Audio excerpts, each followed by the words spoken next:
berlaku di Indonesia, umumnya di Jawa Tengah, terlebih di desa Katu ini. Itu yang berjalan 4. Ada maulid tiba, ada maulid berjanji, simtud duror, dan maulid apa? Mampu syairi itu, qasidah burdah. Itu yang sering dijalankan di daerah kita. Tapi sebenarnya maulid yang saya ketahui itu ada banyak sekali, 110 kitab. Yang jadi permasalahan sekarang adalah generasi kita banyak yang membaca tapi rak mudeng, cuma sekedar bacaan tok,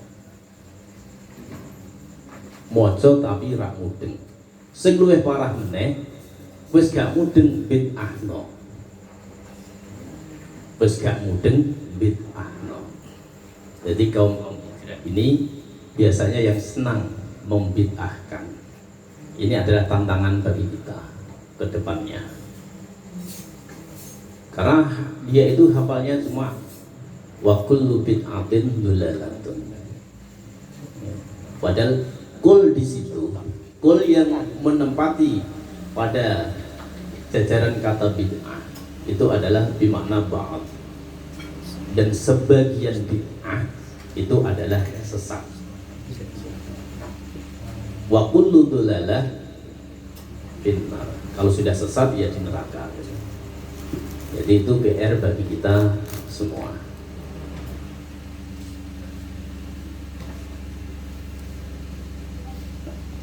Alhamdulillah, pada kesempatan ini coba saya membaca dari akhir daripada surat Al-Berjanji ya. Dalam Al-Berjanji tersebut ada syair yang ditulis oleh Imam Ja'far Al-Berjanji. Untuk sejarah-sejarahnya itu sudah banyak yang menerangkannya. Tapi di sini saya baca, wa kana sallallahu alaihi wasallam syadidal haya'i wat tawadu, yakhsifu na'lahu wa yarqa'u thawbahu wa yahlubu syadahu wa yasiru fi khidmati ahlihi bisiratin sariyah.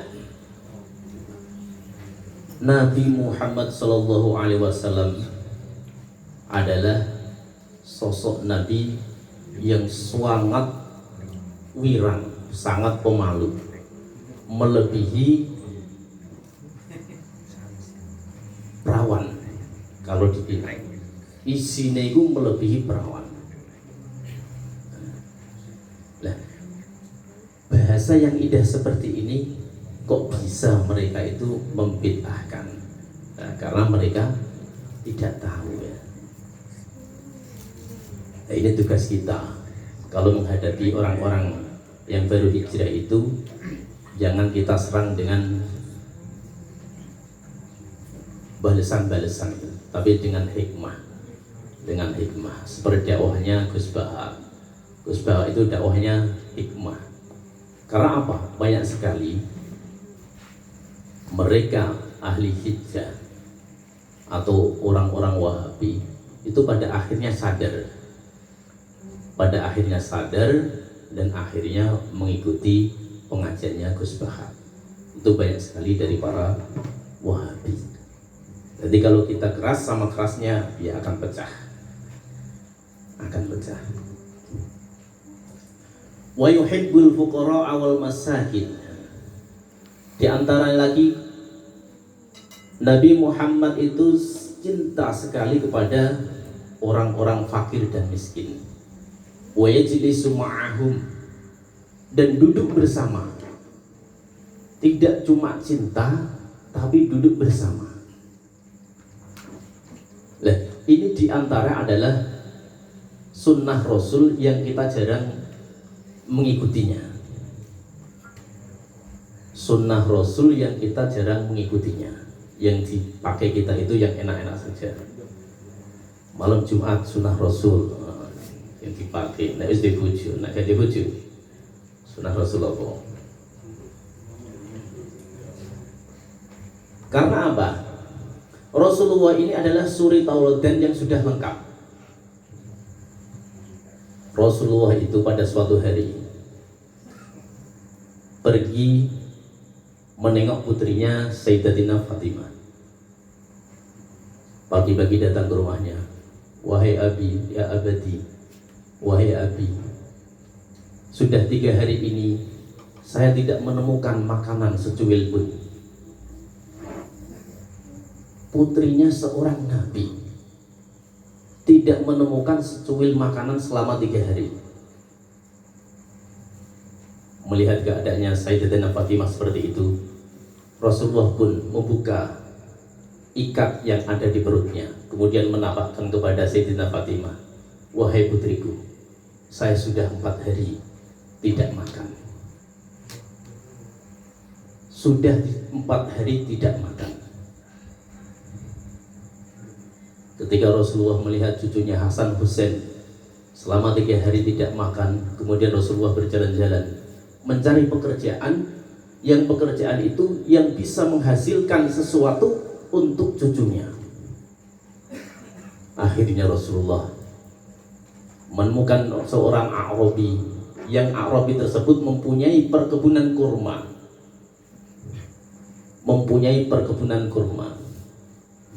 Wahai Tuan, bolehkah saya bekerja di sini? Oh, kebetulan saya sedang membutuhkan tenaga untuk mengairi kurma-kurma saya.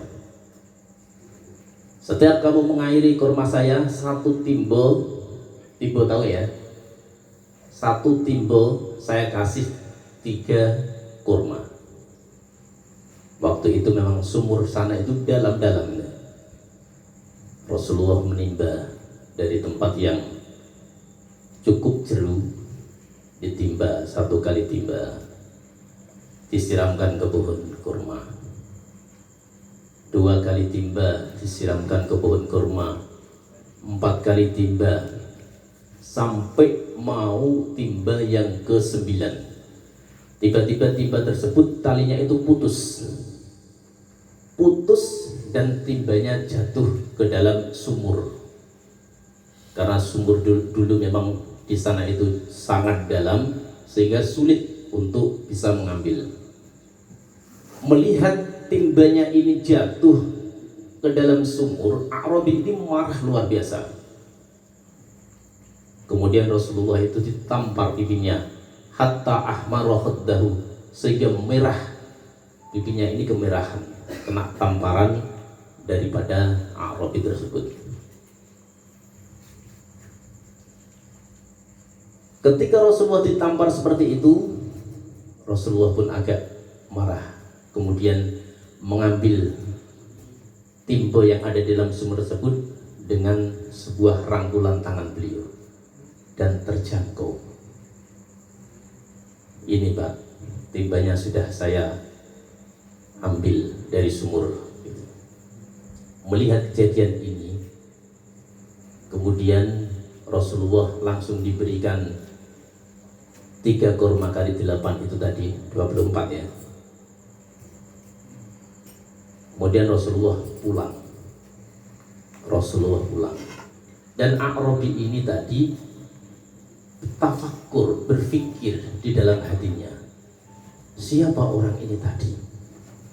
Kenapa ia bisa mengambil timba dalam kedalaman sumur yang sangat dalam hanya dengan sebuah rangkulan tangannya gitu. Kalau begitu orang ini tadi bukanlah orang yang sembarangan gitu. Pasti ini adalah orang yang khusus yang telah dikirim oleh Tuhan untuk bekerja di tempatku. Kalau tidak salah ini adalah seorang nabi gitu. Apakah dia itu Nabi Muhammad yang terkenal itu? Kemudian A'rabi ini mencari orang yang dipekerjakan tadi. Tidak tahu kalau dia itu adalah seorang nabi. Dicari. Dan A'rabi itu tadi menyesal karena menampar pipi Rasulullah. Dengan menyesal tersebut, tangannya itu dipotong sendiri. Tangannya dipotong dan dia sambil mencari yang namanya Muhammad. di kota Madinah. Kemudian berjalan ke sana kemari berteriak, di mana Muhammad, di mana Muhammad. Pas kebetulan di hadapan sahabat Abu Bakar, Umar, As-Siddiq. Dan di situ ada para sahabat. Kamu mencari siapa? Muhammad. Untuk apa? Saya punya hajat kepadanya. Hajat apa? Begini, dikisahkan ceritanya tersebut sampai memotong tangannya. Kemudian para sahabat tersebut menghantarkan Badui Arabi tersebut kepada pintu rumahnya Sayyidatina Fatimah. Dan di situ Arabi tersebut melihat Rasulullah sedang dulang cucunya Hasan dan Husain dengan kurma dari pekerja tadi. Akhirnya Arabi tersebut berkata, wahai Nabiullah Muhammad, jika engkau memang adalah seorang nabi, maka tolonglah kembalikanlah tanganku ini dengan doamu, dengan mukjizatmu. Kalau engkau memang seorang nabi dan mampu untuk mengembalikan tanganku ini, maka saya akan masuk Islam. Ketika Arabi tersebut berkata begitu, maka Rasulullah pun mendekati Arabi dan mengusapkan tangan yang telah putus, dan akhirnya kembali utuh dan masuk Islam. Nah, ini adalah yang kita petik, bahwa suri tauladan Rasulullah Shallallahu Alaihi Wasallam itu sangat lengkap sekali. Di antaranya adalah Rasulullah itu adalah seorang yang paling miskin. Seorang yang paling miskin. Supaya apa? Supaya nanti Rasulullah itu dicontoh oleh umat-umat sekarang ini. Gitu. Rasulullah sendiri paling miskin. Padahal di sini itu ada tawaran bahwa gunung itu akan mau menjadi emas. Warawadatul jibalu bi an takuna lahu dhahaban fa abah. Dan gunung-gunung itu berkeinginan untuk menjadi emas. Jeng Nabi, saya mampu untuk menjadi emas untuk keperluanmu, tapi Rasulullah menolak. Fa'abahu. Rasulullah menolak. Ini adalah contoh ijza atau sunnah Rasul yang orang jarang sekali mengikuti sunnah yang ini. Mengikuti sunnah yang lapar berlama-lama, ngeleh sampai petang dino. Sampean kuat?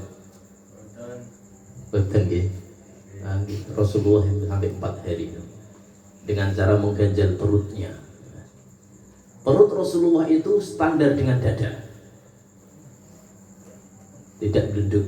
Sampai nek pas mengkeret setara ya dengan dada ya, tapi nek gak mengkeret duduk perutnya, kekenyangan. Rasulullah standar perut dan dada standar, tidak duduk. Wayamshi khalfa ashabihi wa yaqulu khallu dhuhri. Lah ketika berjalan dengan para sahabatnya itu disuruh dulu. Wayamshi khalfa ashabihi wa yaqulu khallu dhuhri. Khallu sampean mlaku disi yo. Aku nak gurimu. Karena apa? Karena Rasulullah kalau di depan itu jalannya cepat. Tapi kalau ada di belakang menyesuaikan para sahabat gitu. Ini diantaranya adalah akhlaknya Rasulullah seperti itu. Nek melaku makburi, para sahabat disuruh untuk di depan.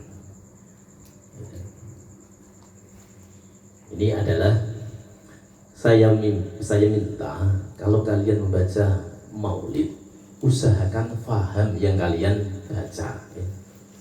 Ojo mbok waca tapi gak faham. Sing nemen maneh gak paham bid'ah no.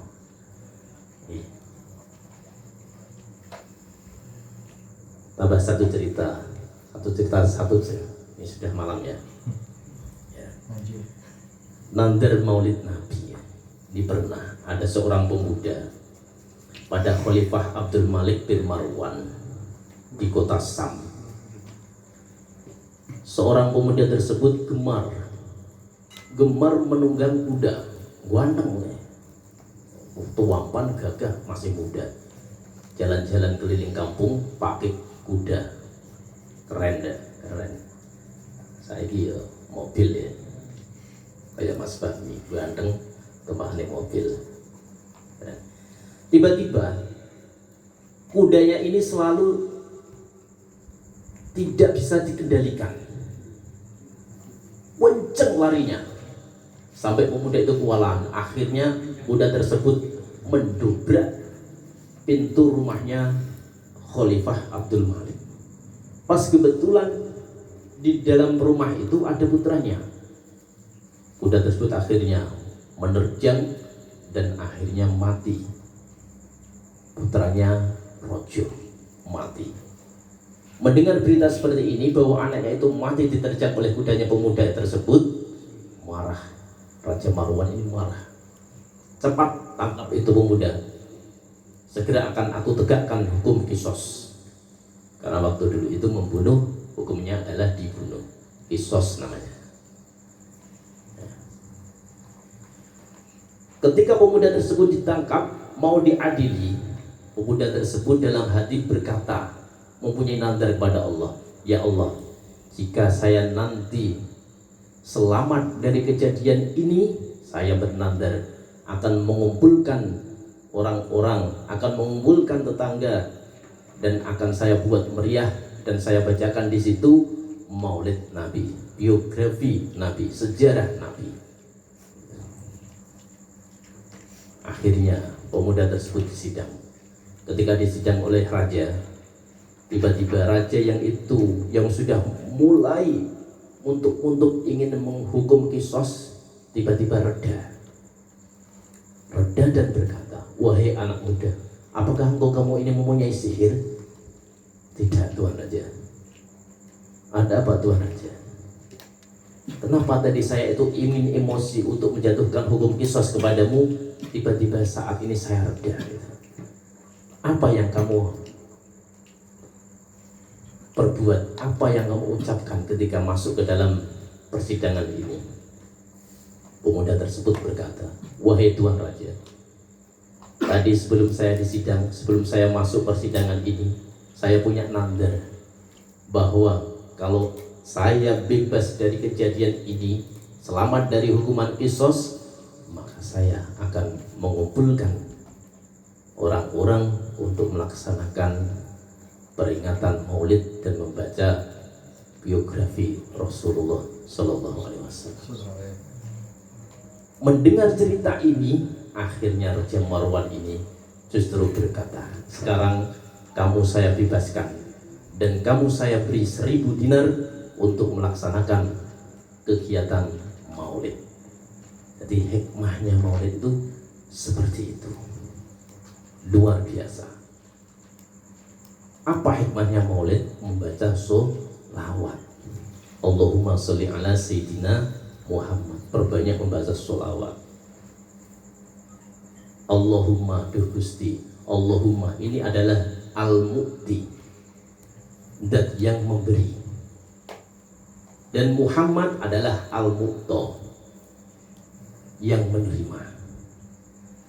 Jadi innallaha wa malaikatahu yusholluna 'alan nabi. Jadi sholawatnya Allah itu ya al-mu'ti, itu memberikan rahmat.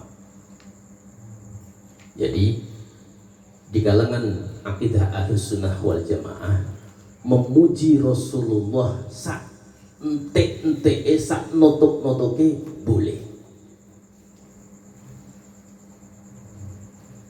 Cuma 2 yang tidak boleh. Menganggap Nabi Muhammad adalah anak Tuhan, dan juga menganggap Nabi Muhammad itu Tuhan, itu tidak boleh. Berbeda dengan Nabi Isa, kaumnya ini kebebasan menganggap Nabi Isa adalah Tuhan. Tapi kalau kita Nabi Muhammad, muji sak katok-katoke diperbolehkan. Anta syamsu anta badru, sak mentok-mentoke, sing ora oleh cuma ilmu.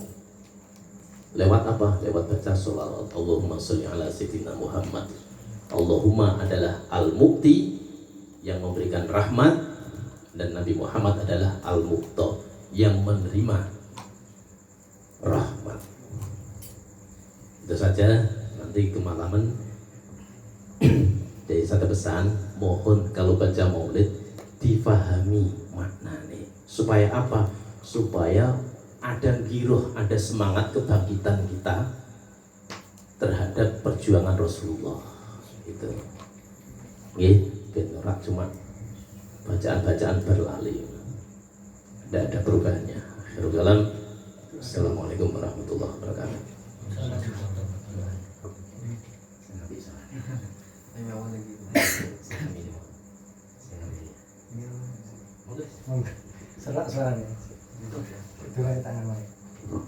Untuk doa kami aturkan kepada Al-Ustadz Ahmad Fakih Al-Hafidh. Waktu dan tempat kami persilakan.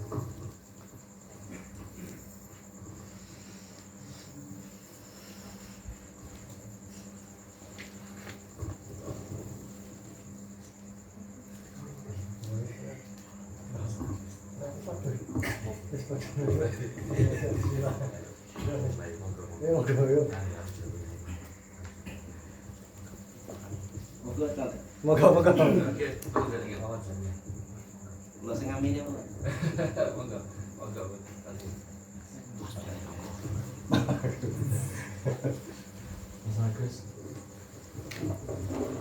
Ustadz Fahmi yang baru menikah, doanya langsung Gusti Allah dijabah.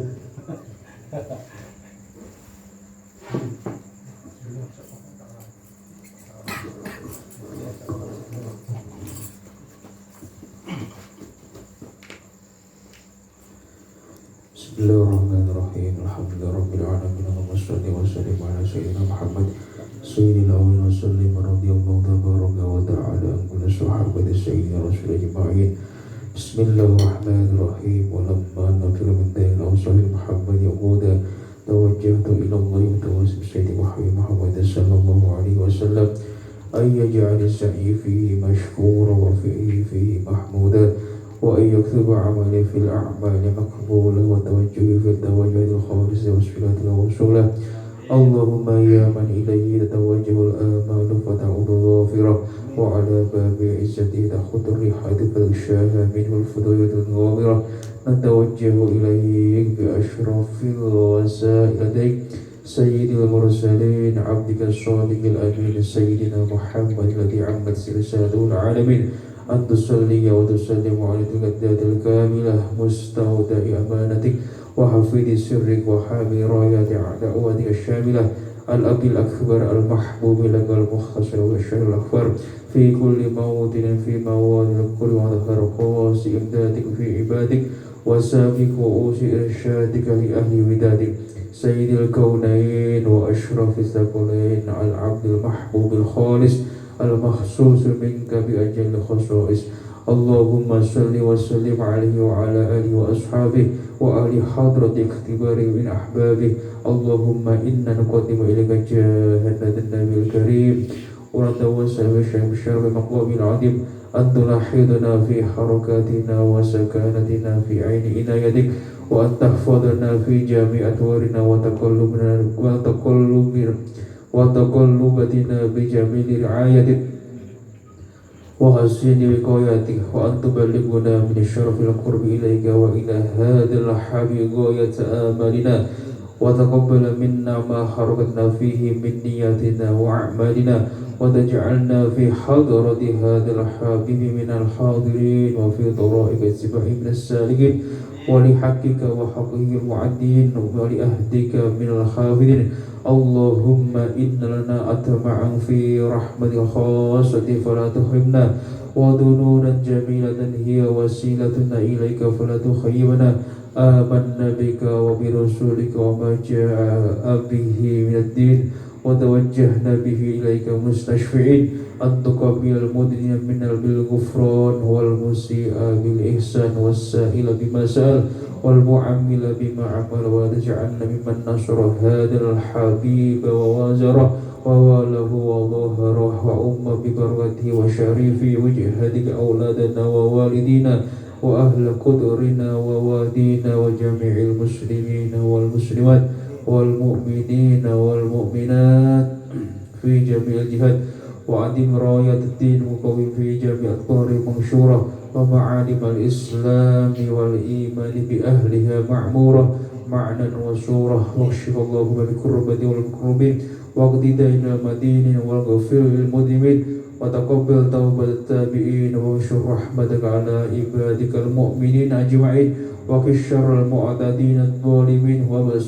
وبسط العدل بوقت الحق في جميع النواحي والأقدار وأيدهم بتأييد من عندك ناصر على المعاندين من المنافقين والكفار واجعلنا يا ربي في الحصن الحصين من جميع البلايا واجعلنا يا ربي في الحصن الحصين من جميع البلايا واجعلنا يا ربي في الحصن الحصين من جميع البلايا وفي الحزب المكين من الذنوب والخطايا وعدمنا في العمل بطاعتك والصدق في خدمتك قائمين وإذا توفيتنا وتوفنا مسلمين مؤمنين واخدم لنا منك بخير أجمعين وصل وسلم على هذا الحبيب المحبوب للأجسام والأرواح والقلوب وعلى آله وصحبه ومن إليه منصوب وأخذ الحمد لله رب العالمين سبحان ربك رب العزة عما يصفون وسلام على المرسلين والحمد لله رب العالمين والقبول ولا حول ولا قوة إلا بالله. الفاتحة.